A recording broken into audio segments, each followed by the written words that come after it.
So we welcome Hervé Bredif, who after a career in agronomy and political science, is now a lecturer in geography at the University of Paris Panthéon-Sorbonne and a researcher at the LADIS laboratory. His work focuses on the conditions and processes of management of complex and multi-actor problems related to the living. A practitioner of management, of mediation, he has edited the book Facilitation stratégique, refonder l'action en commun dans les organisations et les territoires, published in 2019 by Presse du Septentrion. And he published in March 2021, Réaliser la terre, prise en charge du vivant et contrat territorial. Merci beaucoup, Madame la Présidente, Mesdames et Messieurs. Je remercie beaucoup les organisatrices et les organisateurs de ce symposium de m'avoir convié. Voilà, donc merci encore de m'avoir proposé de faire cet exposé. Bien sûr, c'est un cadeau un peu empoisonné parce que c'est une grosse affaire, la question du changement climatique. Bon, quand même, pour situer les choses, je m'intéresse à ces questions depuis plus de 20 ans. J'ai été amené à prendre part au niveau de la négociation internationale, au débat et à la négociation sur le développement durable dès les années 97.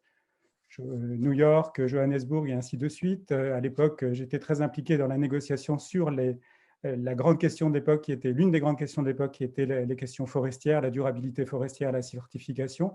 Et depuis, je m'intéresse beaucoup à changement climatique, biodiversité, en prenant part notamment pour la biodiversité au processus de négociation internationale, mais en ayant aussi un pied dans les territoires, dans des actions concrètes, en suivant des actions. Donc, ma petite particularité, c'est d'essayer de confronter ce qui se passe au niveau de la négociation, le cadrage global des problèmes, et puis les actions locales et territoriales. Mon propos n'est pas du tout de prendre position dans cette affaire, mais plutôt de déplier, de rendre plus clair ou de rendre plus apparente un certain nombre de questions ou d'enjeux, de difficultés qui restent trop souvent dans l'ombre au sujet du climat, du changement climatique, de déplier la complexité du problème et par là même de mieux repérer certaines difficultés pour peut-être identifier des perspectives qui demeurent aujourd'hui insuffisamment repérées. Mon propos n'est pas donc de fermer le débat, au contraire, c'est de l'ouvrir. Et je vous demande par avance de bien vouloir m'excuser si je fais preuve d'un peu d'impertinence parfois, parce que le seul fait de remettre au jour un certain nombre de questions peut paraître quelque peu impertinent, mais de toute façon, en tout cas, je le fais dans un esprit de bienveillance. Comme il s'agit, la diapositive suivante, s'il vous plaît. Comme il s'agit, je vous disais, le changement climatique d'une question, d'un sujet extrêmement difficile, délicat, qui est plein de choses-trappes, avec un certain nombre de polarisations de positions, eh bien, quand on est face à un sujet difficile, rien de tel que de s'en remettre à la fable. Et il se trouve que l'un de nos plus grands fabulistes, Jean de La Fontaine, a écrit une fable, Jupiter et le métayer, qui a la particularité de parler explicitement du climat. Vous voyez dans la fable que j'ai mise reprise à droite de manière incomplète, contrapassée. Donc, cette fable raconte quoi? Elle raconte que Jupiter, un jour, le roi des cieux, met au enfermage, propose une ferme. Et puis, il y a un métayer qui se propose effectivement de bien gérer cette ferme, sous réserve qu'on lui laisse la possibilité de disposer à sa guise des météores, de faire le vent, de faire la pluie, de faire la chaleur, quand bon lui semble, parce qu'il est convaincu qu'à disposer ainsi des météores, eh bien, il aura de bonnes récoltes. Et malheureusement, les choses ne tournent pas du tout comme prévu, puisque en fait, il connaît des années de vaches maigres quand ses voisins, qui s'en remettent à la Providence, qui s'en remettent à Zeus, à Jupiter pour faire le temps, eh bien, ses voisins, au contraire, connaissent des années grasses, des années de vaches grasses. Eh bien, et il a beau répéter l'expérience, à chaque fois, eh bien, finalement, cela ne s'avère pas du tout concluant. Et il se trouve que Michel Serres, en 2008, donc un an avant la conférence de Copenhague, la COP15, qui avait fait parler d'elle à l'époque, eh bien, Michel Serres, dans son ouvrage La guerre mondiale, prend cette fable, Jupiter et le métayer, en fait une analyse bien entendu remarquable, mais pour montrer que finalement, Jupiter, dans cette fable, ça représente quoi? Eh bien, ça incarne ce qu'on appelle aujourd'hui la nature, la terre-nature, la nature globale, tandis que le métayer, en quelque sorte, c'est une image de l'humanité. Et que propose le métayer dans cette fable? Eh bien, il propose quelque part de disposer de la nature à sa guise, et Serre en déduit la conclusion suivante, c'est qu'à vouloir disposer de la nature à sa guise, eh bien, les choses tournent mal et qu'il faut au contraire passer contrat avec cette nature globale représentée ici par le climat ou Jupiter, de manière à avoir de meilleures chances d'arriver à un résultat. Cette fable, cette image, d'un côté Jupiter, de l'autre côté le métayer, on va la garder en arrière-plan tout au long de cette présentation. La diapositive suivante, s'il vous plaît. Je vais, bien sûr, en quelques 20 minutes, je ne vais pas pouvoir tout dire, donc j'aimerais mettre l'accent sur 4 aspects qui me paraissent revêtir une certaine importance, peut-être aussi pour sortir d'un certain marasme qui peut entourer parfois la question du changement climatique. Un premier point sur lequel j'aimerais insister, c'est que le cadrage grand public de ce problème du changement climatique est quelque peu simplifié souvent. On met en avant 2 grandes instances, la science d'un côté, la politique de l'autre, et pour le coup, le GIEC, bien sûr, apparaît derrière ces 2 grandes instances, mais le problème est formulé de la manière suivante, eh bien, alors que nous avons la vérité scientifique, alors que nous savons ce qu'il en est, que la gravité du problème est connu, eh bien, le politique, la volonté politique ne serait pas au rendez-vous. Et on ajoute même assez souvent l'idée selon laquelle la science ne nous dit pas simplement que la situation est connue, que le problème est grave, mais on entend assez souvent l'idée selon laquelle les solutions sont connues, et une fois de plus, le politique, malgré ces solutions connues, n'aurait pas le courage de les mettre en œuvre, ce qui conduit à 2 grands effets. Outre cette idée d'urgence à agir, eh bien, le premier effet, c'est une des interprétations de ce décalage, de ce découplage entre vérité scientifique et volonté politique, qui consiste à dire, eh bien, en fait, nous sommes face à une dissonance cognitive. Nous savons que la situation est grave et qu'il faudrait agir, et pourtant, nous n'agissons pas. Nous pratiquons quelque part la politique de l'autruche. Et puis, l'une des autres conséquences, c'est que face à ce message qui est répété souvent en boucle de dissonance cognitive, de schisme entre vérité et volonté, eh bien, cela crée chez un certain nombre de personnes, notamment un certain nombre de jeunes, un certain désarroi, voire un certain désespoir. La diapositive suivante, s'il vous plaît.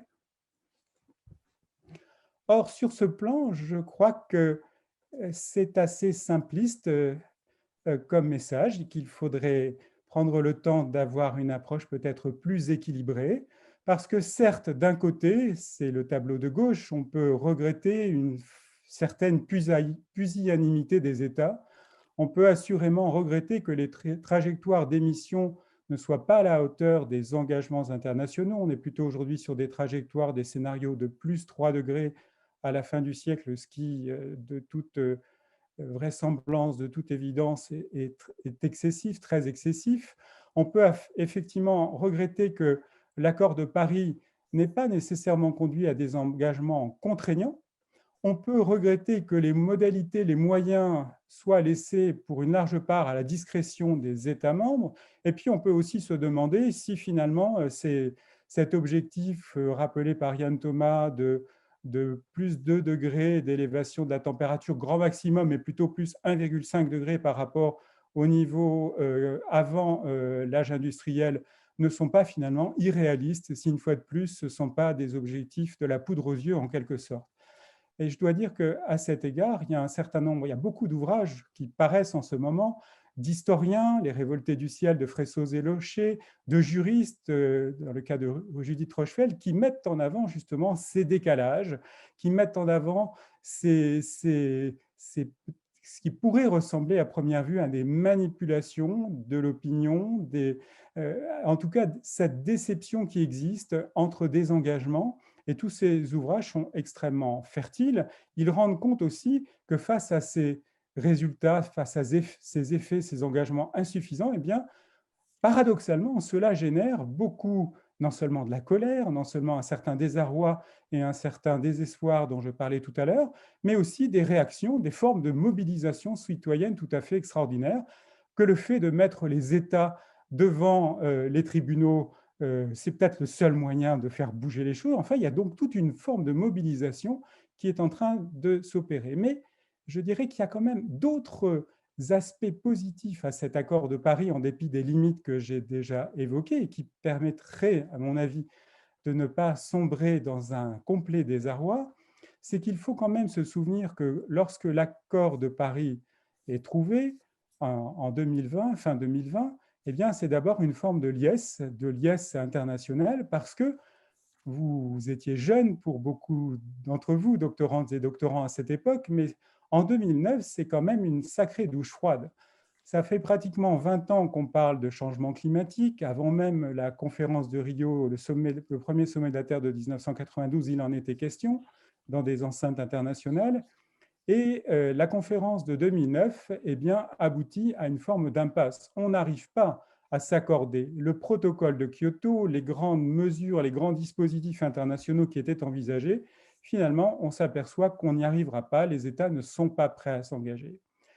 Et une première analogie que l'on pourrait faire avec l'image précédente de la fable, c'est que finalement, on s'aperçoit que 20 ans après, c'est pas facile de s'occuper du ciel. Le ciel, le climat, ça reste, c'est dans la longue histoire de l'humanité, des sociétés humaines, c'est l'affaire des dieux, c'est l'affaire d'un dieu ou des dieux. C'est pas un domaine de l'agir humain. C'est peut-être pas complètement si facile que ça de s'en occuper. Mais je dois dire que au-delà de ça, pour le coup, l'accord de Paris, il faut aussi reconnaître que c'est un formidable succès parce que précisément, la Dream Team autour de la négociatrice en chef Laurence Tubiana, elle parvient à un tour de force. Elle parvient à sortir du marasme de la COP 15, de ce premier processus qui n'avait pas permis de s'accorder sur des moyens et encore moins sur un objectif mondial. Or, cet accord de Paris, c'est quand même un accord mondial où tous les États-nations, à un moment donné, envoient comme message que oui, il ne faut pas dépasser cette 1,5 à 2 degrés d'augmentation des températures, et ça, ce n'est pas rien. Et au-delà de cet accord politique mondial, il n'y en a pas tant, eh bien, c'est un véritable processus de transformation, de changement qui est enclenché et dont on voit les effets tous les jours dans le fait que le Parlement européen révise à la hausse ses engagements de réduction des émissions de carbone pour les années à venir, dans le fait que des grandes entreprises, voire des branches entières, on peut penser par exemple à l'aviation, sont en train de se dire qu'on ne peut plus faire maintenant comme si de rien n'était, on ne peut plus continuer d'émettre des émissions de gaz à effet de serre. Donc il y a un ensemble de changements qui continuent de s'opérer, et ça, il ne faut quand même pas l'oublier. La diapositive suivante, s'il vous plaît. Mon deuxième point, ce sera de regarder ce qu'il en est quant à la dynamique et aux acteurs qui sont plus précisément mis en avant dans cette négociation internationale. Le principe même de ces conventions internationales, des COP, des conférences des parties, c'est que finalement, les seules parties véritablement légitimes, puisque nous sommes dans un cadre onusien, eh bien, ce sont des États. Les parties pertinentes, les parties légitimes sont des États. Nous sommes donc à cet égard toujours dans la prévalence du système westphalien, ce système qui est mis en place au sortir des guerres de 30 ans, en 1648, et qui va avoir de grands effets, qui va en quelque sorte apaiser le système de la violence de tous contre tous en instaurant un principe de non-réciprocité des agressions et puis surtout de légitimité de la violence qui est confiée à des États. Ça a des avantages de travailler dans ce cadre onusien qui repose toujours sur ce système westphalien, c'est que dans la négociation, on a affaire à un nombre limité de parties, on a un peu moins de 200 États, et c'est plus facile de négocier à quelques 200 États que si on avait des milliers de personnes. Et puis, surtout, ça donne un sens, une légitimité, une universalité aux décisions qui sont prises, et on en a bien besoin sur un certain nombre de questions, dont ces questions de changement climatique. Mais ça a aussi un certain nombre d'inconvénients, ce système westphalien, ce système qui repose avant tout sur des pays, mais des pays qui sont quelque part résumés aux États, qui sont réduits aux États. Il y a une identification entre pays et États qui peut poser question, qui pose question de fait, quand un certain nombre d'acteurs disent « mais nous aussi on fait des choses par rapport au changement climatique, nous aussi on aimerait s'engager par rapport au climat ». On pense par exemple à la mince, aux C40 cities, les grandes métropoles, les quelques 97 grandes métropoles mondiales qui estiment, pour un certain nombre d'entre elles, peser davantage que des États en nombre de population, en impact sur l'économie, sur les gaz à effet de serre, mais qui ne sont pas, à proprement parler, prises en compte dans cette négociation. Et on pense à une multitude d'autres acteurs, des entreprises, des territoires, et ainsi de suite. Et à cet égard, il faut reconnaître, là encore, que la Dream Team de la négociation de l'accord de Paris avait vu juste quand elle a proposé d'inscrire dans la déclaration finale de cette conférence de parties la phrase suivante: les parties prenantes, donc encore une fois les États, saluent les efforts déployés par toutes les parties prenantes non parties, c'est-à-dire non étatiques, pour faire face au changement climatique, dont ceux de la société civile, du secteur privé, des institutions financières, des villes et autres autorités régionales. Et ces mêmes États, dans leur déclaration finale, ajoutent bien, que ces parties non prenantes, ces autres acteurs non étatiques, sont invités à intensifier leurs efforts et à les mettre en valeur par le biais de la zone des acteurs non étatiques pour l'action climatique, ce Non-State Actor Zone for Climate Action. NASCA, ça peut faire sourire, mais pour un certain nombre d'acteurs qui, encore une fois, se sentent tout à fait investis par la question du climat, se voir relégués dans une NASCA, dans une zone pour les acteurs non étatiques, c'est à la fois déjà un premier pas, mais c'est loin d'être suffisant. C'est loin d'être suffisant parce que finalement, c'est la reconnaissance quelque part que le système onusien, pour essentiel qu'il est, notamment sur ces questions climatiques, il s'agit de bien se comprendre. Je ne suis pas en train de dire que ce n'est pas essentiel, qu'il ne faut pas poursuivre la négociation climatique avec ses parties prenantes et ses États. Encore une fois, ça a des avantages et ça a une légitimité, une universalité absolument essentielle. Ça envoie un message global majeur. Mais pour autant, ce cadre onusien n'est pas nécessairement celui qui permet à tous ces autres acteurs de jouer pleinement leur rôle par rapport à ces questions de climat. La diapositive suivante, s'il vous plaît. Et ça a un autre ensemble d'inconvénients. Par exemple, dernièrement, l'anthropologue Philippe Descola était quelque peu critique par rapport au fait que les États étaient, par des jeunes, mis devant les tribunaux, parce qu'il disait, mais finalement, il faut faire attention, parce que ça revient un peu à déresponsabiliser le reste de la société, à vouloir trop faire reposer de pression, d'importance sur les États. Est-ce qu'on n'envoie pas un message paradoxal aux autres acteurs en leur disant, mais finalement, ce n'est pas de votre ressort, ce n'est pas votre affaire? Et puis d'autres acteurs, des politistes, des personnes concernées par les questions de commun disent, mais attention, l'intérêt général, ce n'est pas nécessairement le commun. Est-ce qu'il n'y a pas une confusion là aussi entre collectif et commun? Et puis, de manière plus générale, on le voit bien quand on regarde ces diagrammes qui s'intéressent à des systèmes écologiques, à la dynamique des systèmes écologiques. Le polycentrisme, il n'est pas uniquement vrai pour les États, il est sur ces questions-là vrai par rapport à la multiplicité des acteurs. Les États ne sont pas les seuls acteurs. Et ces diagrammes que vous voyez à droite, qui illustrent finalement sur un certain nombre de questions écologiques la multiplicité des acteurs, la multiplicité des impacts, comme quoi les États ne sont pas nécessairement les seuls à avoir des impacts et n'ont pas nécessairement toutes les cartes en main pour faire les choses, eh bien, cela risque de disparaître dans cette survalorisation qui est donnée aujourd'hui aux États. Encore une fois, cela ne veut pas dire que ces acteurs et le processus onusien ne sont pas essentiels, vitaux. Cela veut dire qu'il est sans doute très important d'envisager d'autres espaces pour permettre à ces autres acteurs d'exister davantage pour prendre pleinement part, et pas seul, et position et part sur ces questions de changement climatique. La diapositive suivante, s'il vous plaît. L'autre souci dans cette idée selon laquelle des pays seraient au chevet de climat, sachant que j'ai essayé de vous dire qu'il y avait une certaine ambiguïté quand la notion de pays se réduisait à la notion d'État, c'est que la notion de climat, quand elle est convoquée au singulier, pose problème également. Cette idée d'un climat global, d'un problème global climat, finalement, elle correspond assez mal à ce qu'on enseigne, notamment en géographie, qui est la discipline dans laquelle j'enseigne, où la notion de climat, on ne la connaît qu'au pluriel, parce qu'un climat, fondamentalement, c'est un état statistique moyen de l'atmosphère en un lieu donné. Vous le voyez dans la map monde générale des grandes zones climatiques du monde qui est à gauche.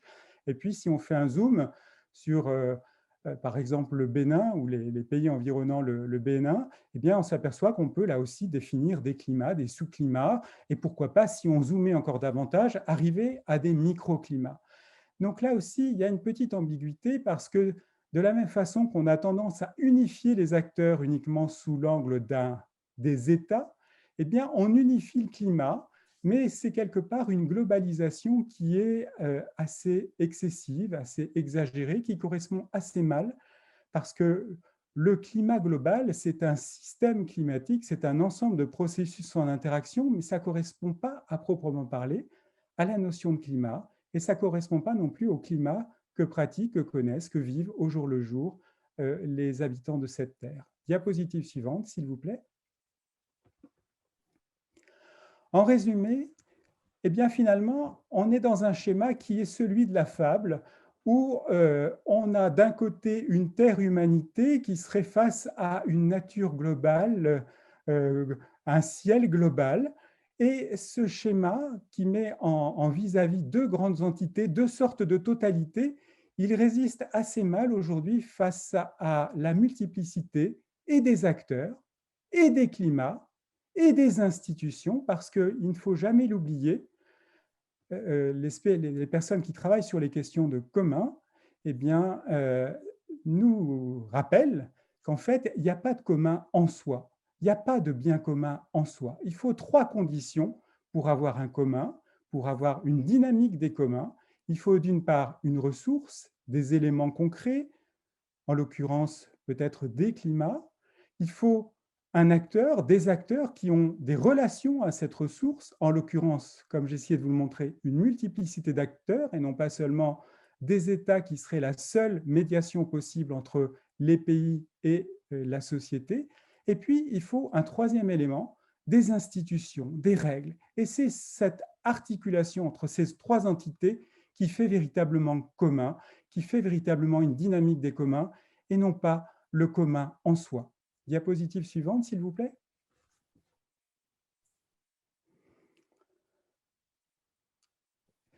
Le troisième point sur lequel j'aimerais insister, c'est que, bien sûr, nous évoluons dans l'idée que puisqu'il s'agit d'un problème global, cette question des changements climatiques, puisque nous sommes tous peu ou prou concernés par ces évolutions et les risques qu'elles véhiculent, eh bien, il faut une solution globale.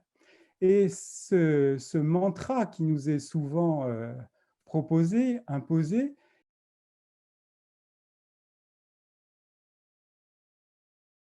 c'est comme j'ai essayé de vous le dire tout à l'heure, l'échec, ce qui a été présenté comme un échec de la COP 15, de la COP Copenhague de 2009, pardon, eh bien, c'était notamment dans la difficulté à trouver ces solutions. Est-ce qu'on peut vraiment trouver des solutions globales? Alors oui, chaque jour, on nous dit il faut arrêter de manger de la viande, il faut peut-être... bref, il y a un certain nombre de solutions qui sont préconisées comme ça, mais on voit bien que finalement, que ça soit une convention globale, que ça soit des conventions sur la lutte contre la déforestation et ainsi de suite, ces solutions globales, elles ont en réalité beaucoup de mal à émerger. Et ce n'est pas parce qu'on agite l'urgence du climat que les choses s'arrangent, parce qu'en fait, nous vivons au milieu d'une multitude d'urgences. Urgence sanitaire, urgence sécuritaire, urgence économique, urgence sociale. Parmi toutes ces urgences, est-ce que l'urgence climat, est-ce que c'est la seule, est-ce que là aussi c'est la seule manière de faire? En tout cas, ce qu'il en est, c'est que face finalement à un certain déficit, une difficulté à voir émerger réellement ces solutions globales, cela a pour effet qu'un ensemble d'acteurs, aujourd'hui, il y a une véritable course, une véritable chasse à l'émergence de solutions, parce que justement, ces solutions globales semblent s'éloigner à mesure qu'on essaie de les trouver. Et donc, là aussi, point qui me paraît extrêmement positif, cette période d'innovation assez extraordinaire que nous connaissons, elle touche tout le monde. Elle touche les États, elle touche les différentes disciplines, elle touche le droit quand le droit envisage d'accorder le statut de sujet de droit à des fleuves. Elle touche les économistes quand les économistes investissent la question des paiements pour services environnementaux. Elle peut passer par des formules plus technologiques, quand Bill Gates nous invite, par exemple, à s'en remettre à la technologie. Bref, elle passe aujourd'hui par une multitude d'acteurs et c'est quand même déjà une bonne nouvelle que de voir que aujourd'hui, cela travaille énormément de multiples manières et il y a une véritable compétition, non seulement institutionnelle, mais évolutionniste qui est en cours. Il y aura sans doute des choses très intéressantes qui vont sortir de cette compétition à défaut de solutions globales. La diapositive suivante, s'il vous plaît. Mais il y a quand même quelques difficultés à parler de solutions, avant même de parler de solutions globales, à envisager uniquement la situation, le problème climatique sous l'angle des solutions. Et donc, j'envisagerai deux ensembles de limites.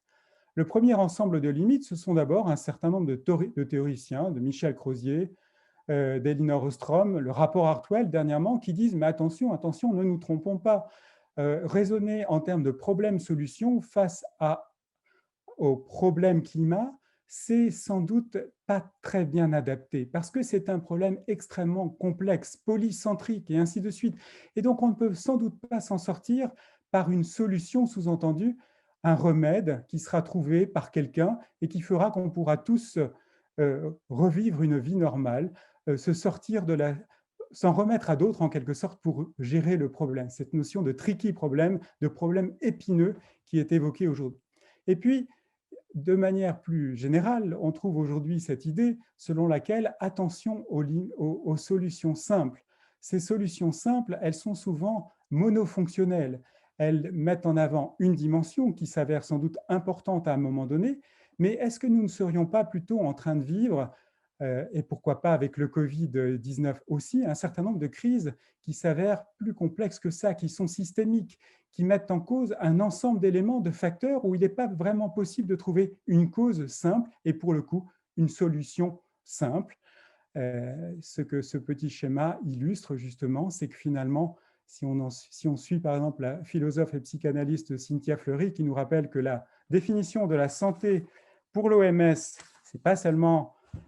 c'est un état complet de bien-être physique, mental et social, et que cela ne consiste pas seulement en une absence de maladie ou d'infirmité, on voit bien qu'à un moment donné, mettre l'accent sur une fonction, sur une dimension du problème, c'est peut-être nécessaire pendant un temps, mais dans la durée, ça ne peut pas marcher. On ne peut pas mettre toutes les autres dimensions en sommeil, et c'est déjà très dur avec le Covid. Si derrière, pour le changement climatique, d'autant qu'on nous dit que, attention, il n'y aura pas de vaccin contre le changement climatique, donc encore moins de solutions simples. Si on doit mettre en veilleuse, voire en stase, en somnolence, en développement végétatif, toutes les autres dimensions, ça risque d'être assez difficile à vivre. La diapositive suivante, s'il vous plaît. Et puis un deuxième ensemble de limites, et d'ailleurs, quand je regarde le programme de ces journées, c'est l'une des premières idées qui me vient à l'esprit, c'est que finalement, on voit bien qu'aujourd'hui, en guise de solution, les solutions ne sont pas que des solutions dédiées, ne sont pas que des solutions qui sont faites pour enrayer le changement climatique, pour limiter les gaz à effet de serre, mais ça passe par des voies diverses et variées, par l'énergie, par le bien-être, par le développement urbain, par le développement rural et urbain. Il y a des leviers de changement, des motivations qui sont plurielles. Le changement climatique par le changement climatique, lutter contre le changement climatique par le seul changement climatique n'est pas le seul levier.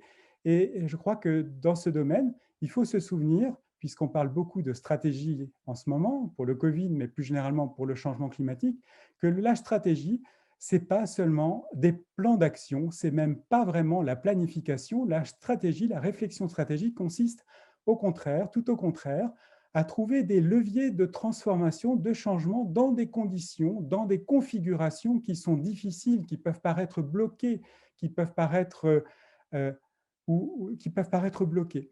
Donc, pour le coup, je crois que c'est aussi un point que j'aimerais souligner. Il y a une véritable, face à ces problèmes complexes, systémiques, multi-acteurs que nous vivons de plus en plus, eh bien, cette logique problème-solution n'est sans doute pas la meilleure.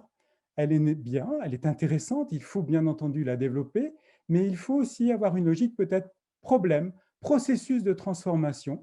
Et je crois que dans les travaux que vous allez nous présenter dans ces jours, je pressens déjà dans les titres de vos exposés qu'il y a beaucoup d'éléments qui vont dans ce sens, qui vont nous montrer comment, parfois, pour viser au changement climatique, pour viser au développement durable, et c'était d'ailleurs l'un des grands intérêts de cette notion de développement durable, c'est que ça visait à concilier des besoins divers et variés, écologiques, économiques, sociaux. On n'était pas dans la polarisation sur une urgence à un moment donné, on était dans l'idée qu'il fallait articuler, que l'enjeu des enjeux, l'enjeu suprême, c'était de réussir à travailler ces articulations, ces interactions, que c'est peut-être là que les marges de manœuvre, les marges d'amélioration étaient les plus importantes. Quelle écologie de l'action face à ces problèmes complexes et multi-acteurs? Les jeunes ont beaucoup de choses à nous apprendre parce qu'il me semble que ma génération, les générations précédentes, sont encore beaucoup dans une approche problème-solution, dans l'idée de plan d'action, et un plan d'action, un plan, en mathématiques, nous en sommes tous passés par là, c'est en 2 dimensions, et nous sommes face à des problèmes qui comportent beaucoup plus de 2 dimensions. Diapositive suivante, s'il vous plaît. Ce sera mon dernier point. Ah, oui, pardon, ce ne sera pas mon dernier point, pardon. Dernier point sur cette question des solutions globales, c'est que là aussi, cette idée de solution globale, elle a trop tendance, pour le coup, à opposer un local, ce métayer, cet individu qui invite Jupiter, la nature globale, à lui confier les rênes du climat. Mais en fait, c'est dans la difficulté justement de ces approches problème-solution, de ces approches monofonctionnelles, c'est qu'à un moment donné, articuler les différentes dimensions entre elles, c'est très difficile, et cette approche problème local-global que l'on a dans cette image, dans cette illustration, elle manque d'un espace intermédiaire. Elle manque de ce qu'aujourd'hui, on commence dans différentes disciplines, en économie, en géographie, en sociologie, ainsi de suite, à appeler les espaces méso, des espaces qui sont des espaces d'intermédiation, des espaces d'interconnaissance, qui passent notamment. La notion de territoire, de territorial est en train de revenir en force, et pas seulement en géographie, en économie, en anthropologie. Dernièrement, Philippe Descola faisait une conférence sur le qu'est-ce qu'un territoire au campus Condorcet. Eh bien, cette notion de territorial, elle a cet avantage de mettre en relation un ensemble d'acteurs qui sont liés entre eux par des interactions et qui sont peut-être plus à même. Ça fait penser à le livre d'Olivier Rey, Une question de taille. C'est une question de taille. Il y a des échelles qui permettent davantage d'appréhender des systèmes complexes, de les remettre en tension, en relation avec d'autres enjeux, d'autres problèmes, et pour le coup de développer des synergies, alors que si on se situe trop près du local, à de trop grandes ou petites échelles, ça dépend comment on l'envisage, ou au contraire à des échelles trop globales, eh bien ces synergies, ces mises en coordination et en articulation sont plus difficiles à trouver. Dernier point, diapositive suivante, s'il vous plaît. J'aimerais cette fois insister sur les questions d'éthique parce que là aussi, souvent, derrière ce désarroi, ce désespoir dont je parlais en début d'exposé, eh bien, on est dans cette idée selon laquelle cette ère de l'anthropocène que nous vivons, cette reconnaissance du fait que l'humanité agit comme une force géologique, est en train aujourd'hui de transformer la planète sans véritablement avoir conscience des conséquences de son agir, eh bien, en tout cas, derrière cette lecture, ou cette lecture plus exactement, est souvent négative, avant tout négative. Alors, on peut le comprendre, notamment lorsqu'elle s'appuie sur un excellent ouvrage d'Aldo Léopold, l'Almanach d'un comté des sables, qui effectivement définit à l'époque l'éthique comme des limites qui sont mises dans la liberté, des limites qui sont mises à la liberté pour que justement la liberté des uns n'entrave pas, ne porte pas nuisance aux autres, et dans ces autres, il n'y a pas que des humains, il y a aussi des éléments de nature, voire la nature ou la terre nature dans son ensemble. Et bien sûr, cela nous renvoie aussi à la société d'Ulrich Beck, la société du risque, pardon, du sociologue allemand Ulrich Beck, lorsqu'il nous dit que finalement, nous sommes dans un monde où les risques terroristes, sanitaires et autres sont de plus en plus fabriqués de main humaine et donc par le social, par nos interactions, et qu'il convient de reprendre la main. On ne peut plus être dans le see, sex and son qui a prévalu jusqu'à présent et qui était finalement la marque de l'inconséquence, du fait que nous n'avions pas à nous soucier des conséquences de nos actes. Donc on peut comprendre que cette éthique soit souvent vue de manière négative comme une nécessité de réduire l'agir humain, en tout cas de l'encadrer, de le limiter, de refaire un inventaire de nos actes, de nos projets, de nos créations, nous demandant ce qui est bon, ce qui n'est pas bon. Diapositive suivante, s'il vous plaît. Mais pour le coup, cette lecture, souvent négative, elle a aussi des effets.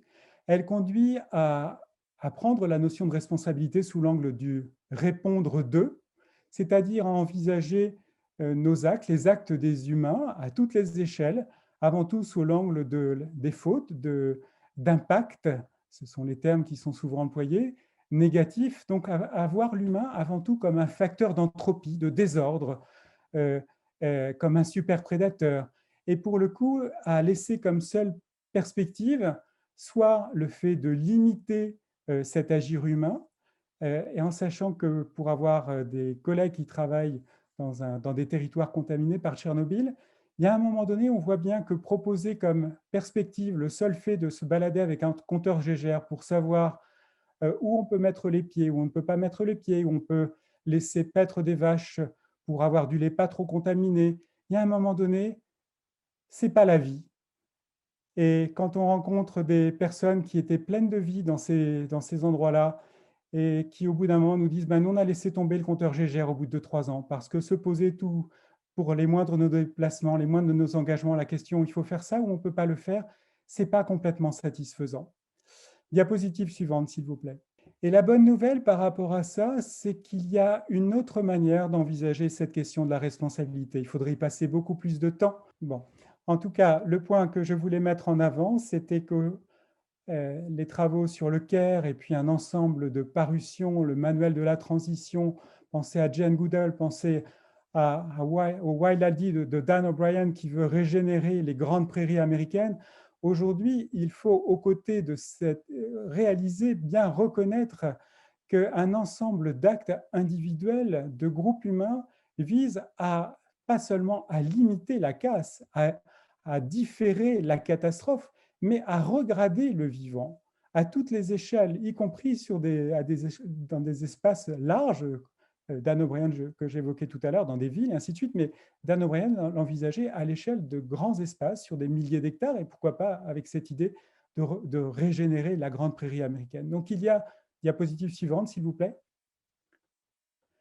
À côté d'une responsabilité vue avant tout sous l'angle de l'imputation, qui est responsable d'avoir fait ceci, à qui la faute?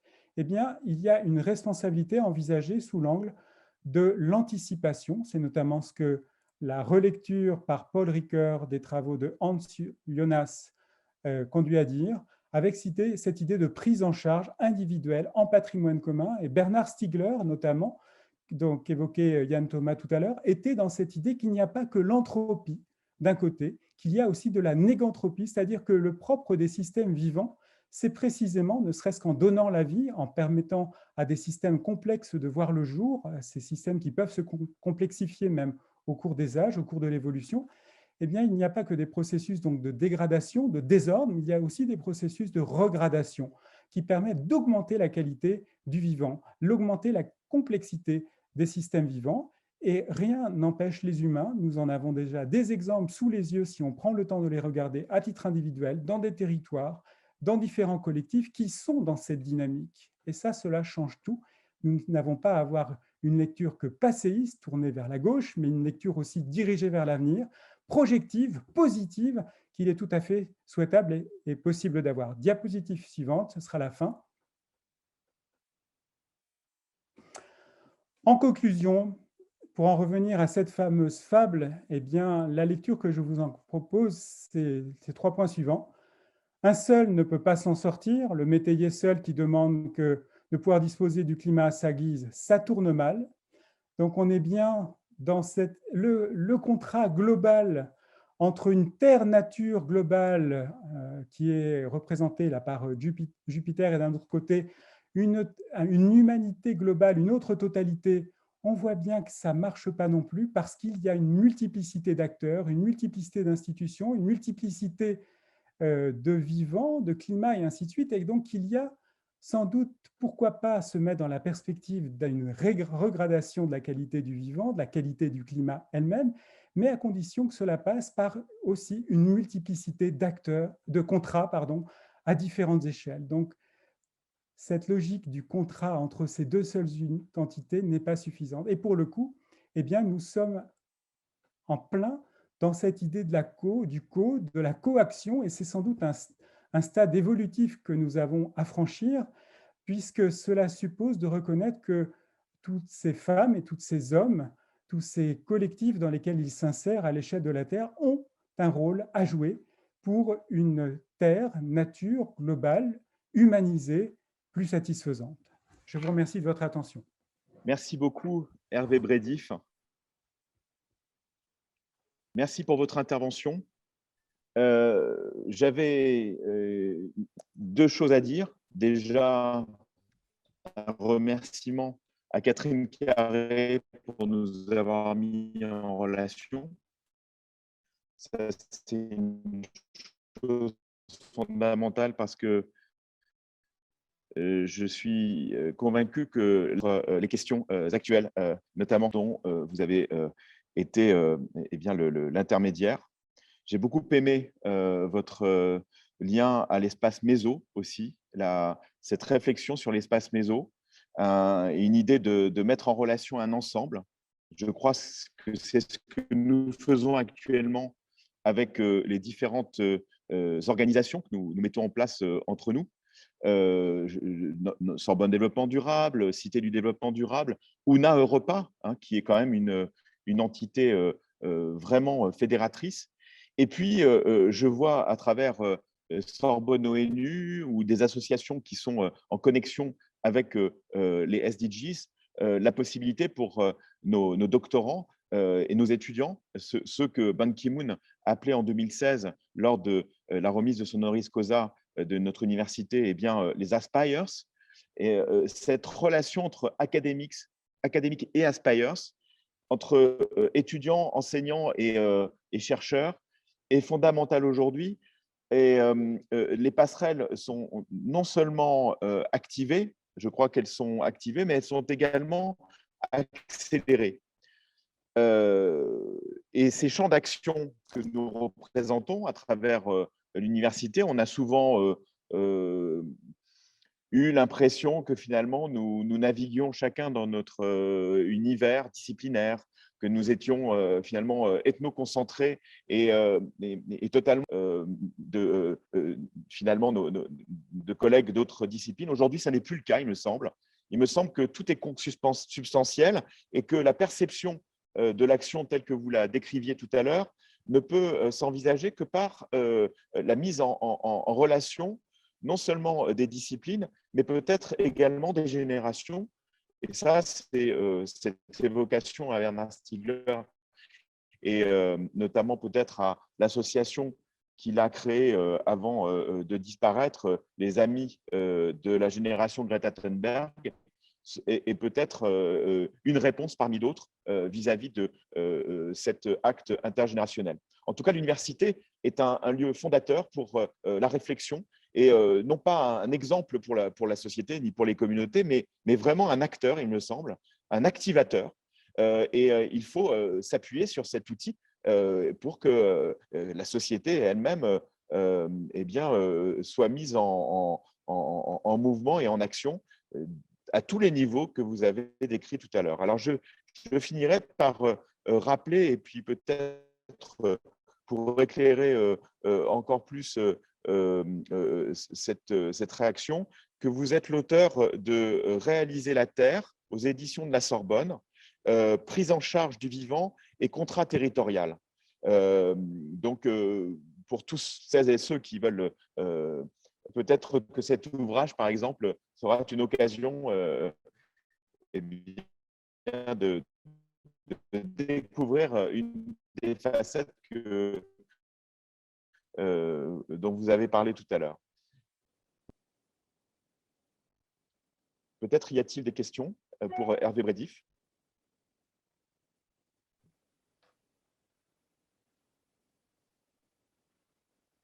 N'hésitez pas à prendre la parole, sinon, eh bien, je pense que l'organisation, il y a un chat également, et il y a donc peut-être des outils qui vont maintenant être décrits.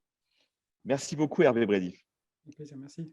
Yes, so now I will show you some tools that we use for to ask questions through Zoom or through Slack. So first of all, if you have any question and you want to use the video, please click here on the reaction button and raise your hand. Here, in this case, we will know you have a question. And sorry. Well, since I share my screen, you can't see, but you have a button in Zoom, and then it says reaction. And then if you click on reaction, then you have another button that says raise your hand. And then if you click on raise your hand, then we will know that you have a question, and then we will give you the mic. We also open another tools, which is Slack. Here, we want to build a community from the speakers and the other participants into this community. In this community here, that will live today, tomorrow, and after the conference. So if you are in Zoom, we send you a link, and if you log into Slack, then you will have access to this channel. This channel is about the conference, today's conference, and here we created a channel, Conference on Sustainable Development, and you can ask your question. We will have we will tackle all questions written in Slack. So this is very easy. You open Slack, you log in, and then you click on Conference on Sustainable Development. And then here you can type a question. Hello, this is my question. Okay. And then, we can see your question, and your question will be available to everyone in this channel. And then we can use your question to build our knowledge base, and that we will use with all of the points, question, remarks that we will tackle during these 2 days. So this is very easy. We send you a link. We send you a link in Zoom. I don't have the Zoom app here. Oh yeah, in discussion. Here we send you a link. So if you scroll up, yeah, here. Oh, you just click on the link, and then it will ask you to log in, and then you will have access to Slack. Okay, you don't need to download the app. You just open through the web browser, and that's it. And then you will have access to this channel. Ask any question as you want, and if you want to use your video, just raise your hand, and then we will give you the mic.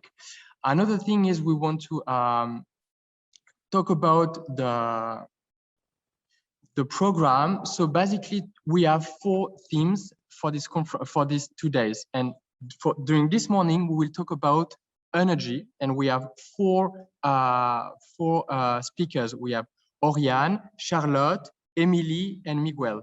Lauren will introduce them briefly before the talk, and then we will have a 20 minutes workshop. So this is the official website. So we'll send you the link in Zoom and in Slack. And if you want to know more about the current theme that we will talk about, you just open the link here, and then you can see the information about the speakers. Okay, so you will have access. During this morning we have 4 speakers. So if you want to know more about them, you just click here and you have more information, or you scroll up. And you can scroll up and you have all information about the students. You know their title, their full name, their university, department, the theme. You also have access to their proposal. So if you open the proposal, you can read in details what they wrote, what they written for the conference, and you have also access to their presentation. You open here and you have their presentation. Everything is available through the official website. Now I think we have a 3-minute break, and Laurine will introduce our first speaker, which is Oriane. Laurent, you have a question? Merci, Monsieur Bredif, pour votre intervention, moi qui m'a beaucoup intéressé. Donc, à Monsieur Hervé Bredif, que pensez-vous, puisque vous avez évoqué quelques philosophes, Stigler et Jonas notamment, que pensez-vous de la proposition de Hans Jonas, l'humanité ne survivra que si la peur l'emporte? Vous êtes plus compétent que moi pour répondre à cette question. Non, mais c'est l'idée pour faire prendre conscience, si vous voulez, aux gens. Hans Jonas développe l'idée qu'il faut un peu les apeurer, si vous voulez. C'est un peu comme les publicités que vous pouvez avoir sur la sécurité routière. Soit vous montrez des images choquantes, soit vous faites les choses de façon plus implicite et de façon plus fine, quoi. Oui, c'est une question facile. Quelque part l'idée du catastrophisme éclairé de Dupuy.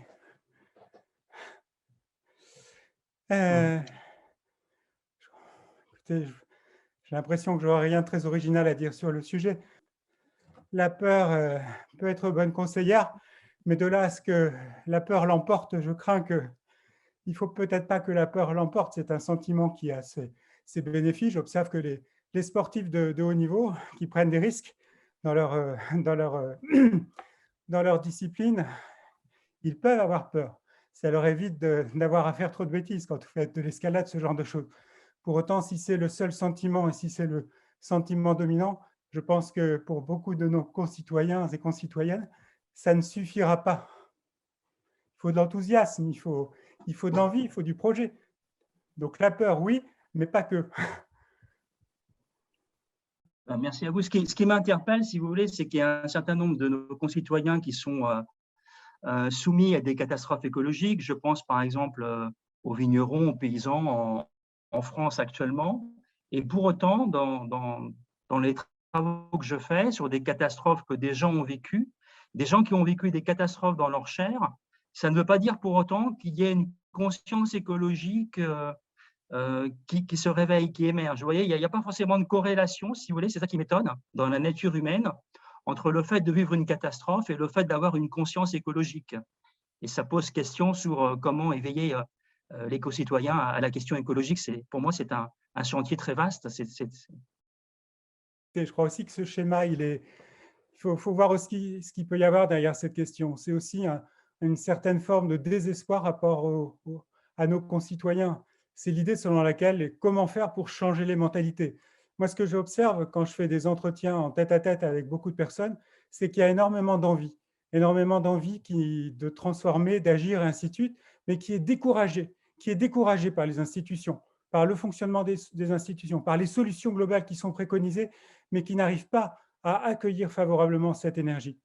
Donc, face à la petite phrase « notre terre brûle, mais l'humanité regarde ailleurs », moi, je dirais plutôt « l'envie d'agir brûle chez beaucoup de nos concitoyens, mais les institutions regardent trop souvent ailleurs ».